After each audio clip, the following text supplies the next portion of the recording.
السلام علیکم ورحمۃ اللہ وبرکاتہ، سامعین ناظرین، آج میں آپ کی خدمت میں پیش کر رہا ہوں لکڑ ہضم پتھر ہضم پھکی کا انتہائی قیمتی نسخہ۔ بہت مفید ہے۔ معدے کے اندر گیس کا بن جانا، بھوک کا نہ لگنا، اور اسی طرح معدے کا کھانے کے بعد پھول جانا، قبض کا ہو جانا، اور کئی کئی دن بڑا پیشاب نہ ہونا، اور پھر جب قبض ہوگی معدے کے اندر گرانی، معدے کے اندر تبخیر اور طرح طرح کے مسائل، اور پھر اندر گند پڑا ہوا ہے، نتیجے میں بندہ جو ہے وہ پریشان ہوتا ہے، ذہن پہ بوجھ ہوتا ہے، پھر بلڈ پریشر کبھی لو ہو جاتا ہے، کبھی ہائی ہو جاتا ہے، اور ادھر ادھر ٹکرے مارتا ہے، لیکن اسے کوئی نظر نہیں آتا کہ میرا معدہ یہ بوجھ کیسے کم کر سکے۔ تو میں آپ کے سامنے انتہائی قیمتی نسخہ لے کر آیا ہوں۔ آپ اپنے علاقے کے کسی حکیم کے پاس جائیں گے اور کسی ماہر طبیب کے پاس اس نسخے کو اگر لے کے جائیں گے، یا کسی ماہر پنسار کے پاس لے کے جائیں گے، تو وہ بھی کہے گا کہ واقعی اس سے اچھا نسخہ طب کی دنیا میں پیٹ کے لیے، معدے کے لیے، پھکی کے طور پر اس سے اچھا نسخہ اور کوئی بھی نہیں ہے۔ لہٰذا قلم اور کاغذ سامنے رکھیں، اور جو چیزیں میں بتا رہا ہوں عام کچن کے اندر استعمال ہونے والی چیزیں ہیں، آپ وہ لکھتے دیں، پنسار سے منگوائیں۔ مقدار کا ذرا خیال رکھنا ہے، جتنی مقدار میں بتا رہا ہوں اتنی ہی مقدار میں آپ نے یہ نسخہ بنانا ہے۔ خود بنا سکیں بہت اچھی بات ہے، بہت آسان ہے، اور اگر خود نہیں بنا سکتے تو جس پنسار کے پاس آپ جائیں گے یہ چیزیں لینے کے لیے، ان کے پاس گرائنڈر کرنے کی مشینیں ہوتی ہیں، ان سے بھی آپ بنوا سکتے ہیں۔ بہرحال آپ اگر استعمال کریں گے تو انشاءاللہ معدے کے تقریباً اکثر مسائل وہ آپ کے حل ہو جائیں گے، اور انشاءاللہ آپ مجھے دعاؤں میں یاد رکھیں گے۔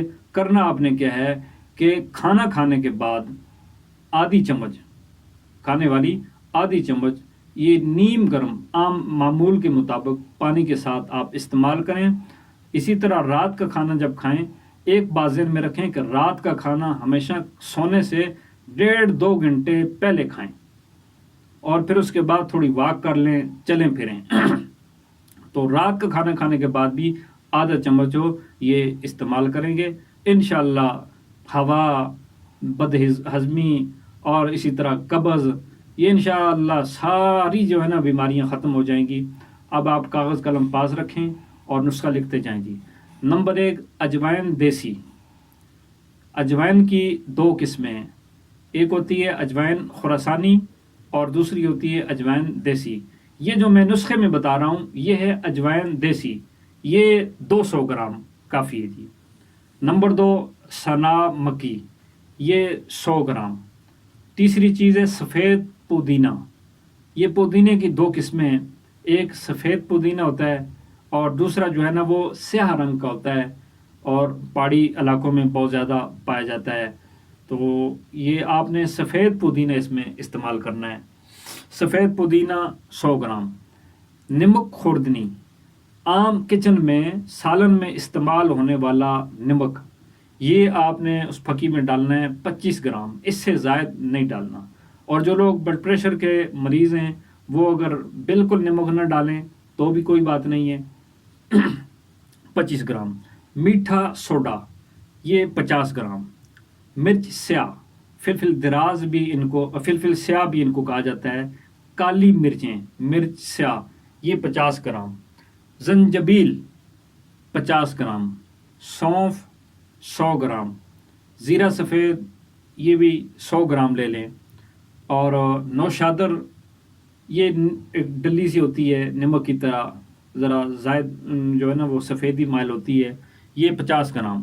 انار دانہ، یہ بھی 50 گرام لے لیں۔ اور کشنیز دھنیا خشک، اس کے جو دانے ہوتے ہیں، خشک دھنیا کے دانے مسالے میں ڈالے جاتے ہیں، یہ پنساری سے آپ مل سکتے ہیں، یہ بھی 50 گرام لے لیں۔ دوبارہ چیزیں سن لیں، اجوائن دیسی 200 گرام، سنا مکی 100 گرام، پودینہ سفید 100 گرام، نمک خوردنی 25 گرام، میٹھا سوڈا 50 گرام، مرچ سیاہ 50 گرام، زنجبیل 50 گرام، اور سونف 100 گرام، زیرہ سفید 100 گرام، نوشادر یہ بھی آپ 50 گرام لیں، انار دانہ 50 گرام اور دھنیا خشک 50 گرام. یہ 12 چیزوں کا صفوف ہے. بنائیں، کوٹیں اور پھر اس کے بعد صبح و شام خود بھی استعمال کریں. چھوٹے بچے سے لے کر 3-4 سالہ بچے سے لے کر بوڑھے آدمی تک ہر بندہ اس کو استعمال کر سکتا ہے.